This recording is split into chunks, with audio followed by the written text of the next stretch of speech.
And on this Tuesday, October 14th, 2025 edition of Newsmakers, the White House hosting a celebration of Charlie Kirk's life today.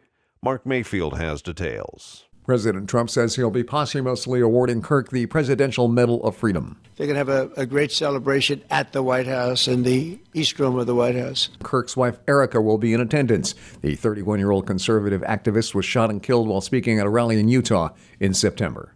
I'm Mark Mayfield. There is a youth movement in the Republican Party following the assassination of Charlie Kirk, and experts predict they will all be voting in the upcoming midterm election.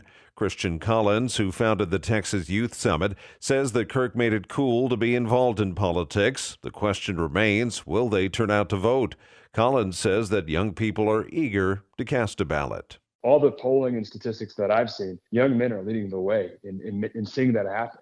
Historically, the youth vote has only been a tiny fraction of turnout in elections.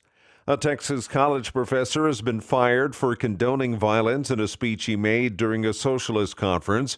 Thomas Alter sued to get his job back at Texas State University, but after a hearing, his termination was upheld. The school's president said in a statement that the firing is effective immediately. Alter says he's the victim of a political attack brought by the, quote, authoritarian far right to crush democracy. The tenuous ceasefire in Gaza is holding after the release of hostages and Palestinian prisoners and detainees, but uncertainties remain. Questions arose today about when Hamas will return the bodies of 24 hostages believed dead. A Red Cross official said that recovering the remains of the dead hostages is harder than freeing those alive. Egypt said a 15-member Palestinian committee to administer post-war Gaza has been selected.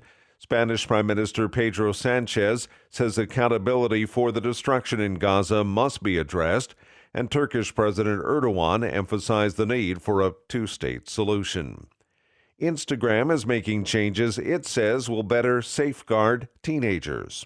Julie Walker reports. Teens on Instagram will be restricted to seeing PG-13 content by default. This means no sex, drugs, or dangerous stunts, among others, and won't be able to change their settings without a parent's permission, according to Meta, which calls the update the most significant since it introduced teen accounts last year. The changes come as the social media giant faces relentless criticism over harms to children. Teens will no longer be able to follow accounts that regularly share age-inappropriate content.